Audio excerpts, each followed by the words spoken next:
Good morning from Allison's back porch. We have a new location for coffee chat this morning.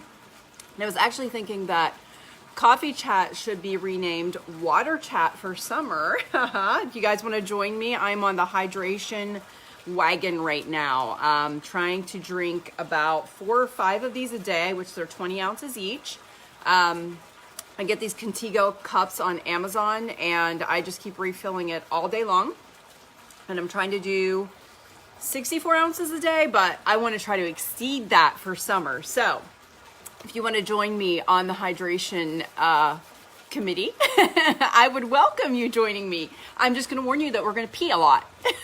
I used to not wake up in the middle of the night to have to go to the bathroom. And ever since I started doing this every single night, I wake up at first it was like 2 a.m. and then I was able to make it to like 5 a.m. but I started having dreams between 2 and 5 about going to the bathroom. So anyway, it comes with the territory, right?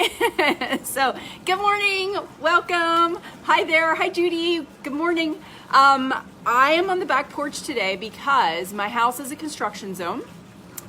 There's work going on in there. There's lots of power tools and all kinds of noise in the background. So I decided that I would just come out here, which I also realized that there's lots of noise out here because we live right across the lake that way from DFW Airport. So every time a jet starts its engine on the runway, it like rumbles our entire property. The planes fly straight out over our house, the direct route. Aubrey goes on flight radar all the time and looks them up, but almost all the California flights go directly over our house. So you're going to hear air traffic instead of power tolls. I don't know. It's a trade-off. But it's a beautiful day and I'm enjoying the outdoors because it's not a towering inferno yet in Texas. And I'm going to enjoy these low 70-degree mornings while I can without sweating to death. Good morning. I'm back live. It's been a while. I was gone last week, but I think I was here the week before that. Hi, Ann. Good morning. Thanks for tuning in. So life catch-up stuff. We had Aubrey's graduation. We've got the kitchen remodel going on. We've got graduation parties going on. It feels like everything's just kind of going on right now. And I'm ready to just have summer and slow down. Ava's last day of school is today, which is blowing my mind. It doesn't feel like summer yet. We're normally wearing shorts and, you know, it's kind of feeling like summer in Texas by this point in May. Memorial Day is next weekend. But this year, it's just not feeling that way. So it's kind of weird. I'm not complaining because I know the heat's just around the corner. But we have a pool now for the first time in 20-some years of marriage. And I just want to swim. And the water's not warm enough. It's 78 this morning. It was 80, I think, at the highest. But I tried to get in one day when the water was 80 degrees and it was too cold for me. So I don't know what's like a good temperature for water in the pool. If you guys have pools and you have a good temperature to recommend, I'm going to say I'll be able to get in about 82, which seems a little bit on the high end for me. I think I looked it up online and it said you can swim at 78 degrees, but there's no way in heck I'm getting in that pool at 78 degrees. I got to have it warmer than that. So, housekeeping, summer. Yay! Summer 2021. Outfit Formulas Capsule Wardrobe is launching next Friday, which is Memorial Day Friday, which means there's going to be lots of sales going on. I try to always plan that launch right when you can hit those sales and take advantage of them. So if you're an annual member, you're going to get your shopping list on the 27th, which is next Thursday. I feel like Memorial Day is late this year. I was looking at my calendar last year and it was a week earlier. So I know it's always the same every year, but it just seems like it's later in the month this year. So you're going to get your shopping list. You're going to get all your outfits. I got lots of fun little surprises and bonuses in there for you. I photographed all of my outfits yesterday and I'm so in love with this capsule. That's why I'm kind of sad that it's not hot enough to wear shorts and stuff yet. I mean, I guess it kind of is, but I can't wait to wear these outfits. I'm super excited about them. The colors, the patterns, the trends, everything for summer is so on point. I wear my summer clothes longer in the year than any of my other clothes, so I am super excited about this capsule, and I hope that you are too. If you're an annual member, you got your sneak peek yesterday, and I would love to hear what you thought of those pieces. So be sure to get your shopping list in hand for the Memorial Day sales before things sell out. That's my word of advice to you this morning. So We're going to talk a little bit about engagement this morning. No, not engagement like engagement rings and that kind of thing. We're going to talk about engagement and clarity. So I was asked a question this week and I thought, ooh, this is a good thing to talk about on Coffee Chat. And stick with me for a minute because it's going to seem like it doesn't apply to you, but it does. So I was asked this week what it was like to have a child graduate from college. And I said, well, actually, this is our second kid to graduate. We had our son graduated in 2019, so 2 years ago. And we've kind of been down that road before. We know what to expect here. But it's a little bit different this time around because I feel like with him, we were always figuring things out, right? That first kid's like the guinea pig where you figure things out as a parent, right? So when Devin graduated, he was kind of lost for a while in, not knowing what he wanted to do. And it's weird because not every kid comes out of college with their degree in hand and says, yep, this is exactly what I want to do. I've known what I wanted to do since I was 8 years old. I know that happens, but with my kids, that has not happened. And it didn't happen with me, and it didn't happen with my husband, and I don't know a lot of people that happens to. So he got his degree in biology with a minor in biochem. Aubrey got her degree in psychology, and they both came out of school and are like, now what? I don't know what to do. And I know it's so anxiety provoking. I remember being in that exact same situation when I was 22 years old with my fresh diploma in hand, ready to take on the world, but I had no idea what I was going to do. So whether you have a college grad right now, or you've got kids at home, high school, Ava's going to be in high school senior next year, which is blowing my mind. We're so close to empty nesting. It's scary. But this conversation will also hopefully spur a little bit of inspiration in you because we're going to be talking about what it means if you're in your 40s and you don't know what you want to be when you grow up, or if you're in your 50s and you're not sure what's on the horizon. And I just want to share a little bit of my own story with you and my own background in this particular area and kind of what advice I'm giving to my kids right now and what advice I gave to Devin a couple years ago and what actually happened with all of this. So the 20s are hard. They're really, really hard. And I would not go back there for anything. I know a lot of people are like, oh my gosh, I wish I could go back and do it all over again. Not me, not this girl. I appreciate every experience I've had. I appreciate every mistake I made, every failure, everything, because I can see how all of those experiences were woven together into who I am today. And I wouldn't trade any of that for the world. I believe it all happened for a reason.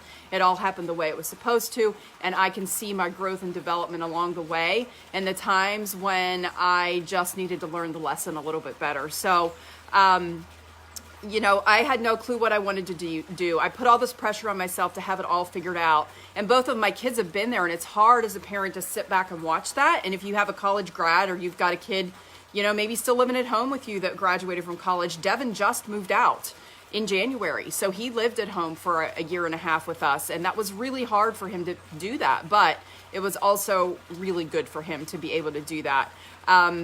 There's a little bit of floundering that goes on, and the time to take the reins as a parent is over. I've had to step back and say, I'm going to guide you, I'm going to counsel you, I'm going to advise you, but when it comes right down to it, my only job is to provide really good boundaries in this house around what you will and will not do, and encourage them to figure it out. Like, okay, you have 6 months to figure this out. You can live at home for X amount of time and save money, but you're going to be responsible for X amount of things if you do stay at home. Like, as a parent, I think it's really important for us to be able to set those boundaries, put them in place and say, this is great, you can stay home, but you're going to do these things, and this is what your path is going to be. And we need to see some forward progression on that path. With Devin, he's like, cool, I want to stay home and play video games, right? He's a 22-year-old boy. But we had to say, these are our expectations and this is what we want you to do. So anyway, drink time. Hydrate, hydrate, hydrate. So what exactly does this mean and how does this apply to you personally, whether you have a kid at home or not? I'd love to say that 22 years old was the last time I experienced the whole, what do I want to be when I grow up thing? But it wasn't. I have gone through various versions of this in my life and in my adulthood. I've at times felt purposeless and like I was never going to find my passion, and I would drive myself crazy with this. And my kids are doing this now, like, but I'm supposed to have this passion and this purpose, and there's supposed to be this thing. But each and every time that I've gone through this, I kept coming back to one thing, and that is engagement is what leads to clarity. You can sit and think and ruminate over it so many times, but engaging in things is what's actually going to lead you to getting clear on that direction. You know, I tried things. I tried many things through the years, and I failed at a lot of things too. But each time I failed forward, bringing all of those experiences with me. So, you know, I watched Devin do this when he graduated in May 2019. He didn't get his first job until November of that year, and that was not a glamorous job for somebody with a biology degree. He was working at the front desk of Orange Theory Fitness. He'd been working out there. They offered him a job. He took the job, and Craig and I at that point were like, okay, well, we're glad you're employed. We're glad you're doing something, and this is good, and you're moving in the right direction, but this is not the end goal, which he knew too. But I think he needed that because during that time, he developed people skills. He knew that's what he didn't want to do the rest of his life. So that was the thing also that gave him the sense of urgency to start interviewing for a lot of other jobs, which he also did not get during that time.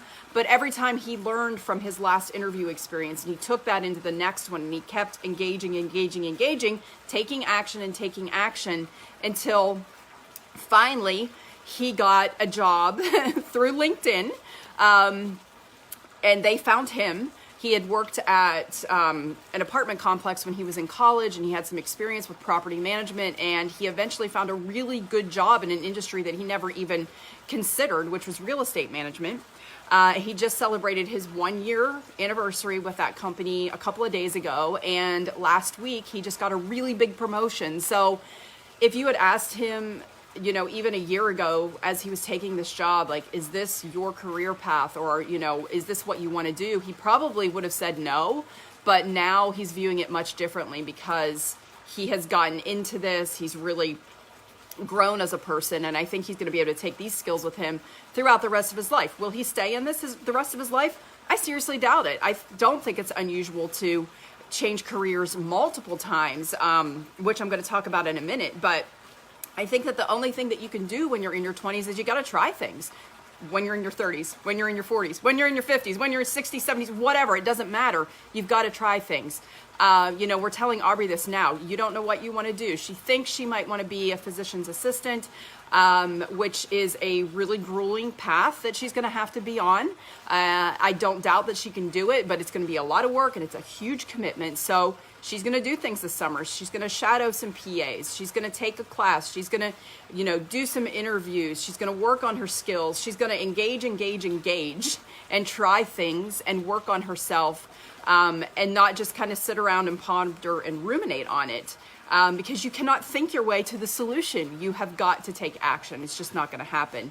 It's really easy for me to give advice in this area, and it's also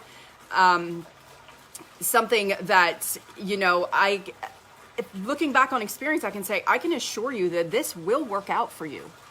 I promise you it will. I know you can't see beyond where you're at right now, but the beauty of being older is being able to look back across your life and see those experiences and know that it will work out. You will find your thing, and your thing might change many times, and that's okay too. I've been an HR analyst. I've been a telecom engineer. I've been a financial analyst. I've been an actor. I've been a blogger. I've been an author. I've been an entrepreneur, and I'll probably be a lot of other things, and that's really, really cool, and I love it, and I want to be all those things. But you can't just kind of get stuck in that mindset that, you know, the best is behind you, or that there's no future for you, or whatever. You've got to just constantly be going after reinvention and learning new things and discovering new things about yourself and finding the things that light you up. And if this conversation is resonating with you at all, then I want to challenge you in the coming days to engage.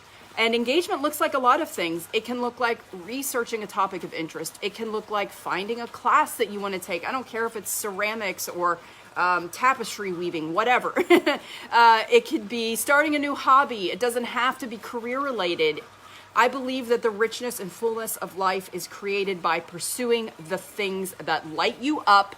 So go find them. Okay?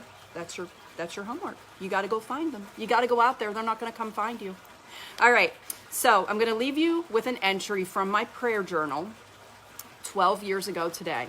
Yes, I've kept my prayer journal for over 12 years, but I'll do a whole other coffee chat on this topic because I always get asked questions about it, but I write in it every single day. And this was what I said 12 years ago today.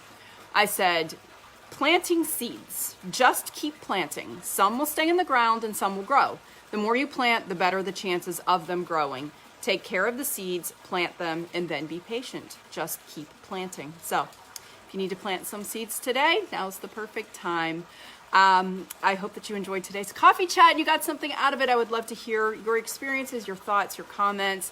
And if you're pumped for summer like I am, I'm super excited to start wearing my outfits and start styling them with you. So I hope you all have an awesome weekend. Thank you for tuning in. I will see you next week.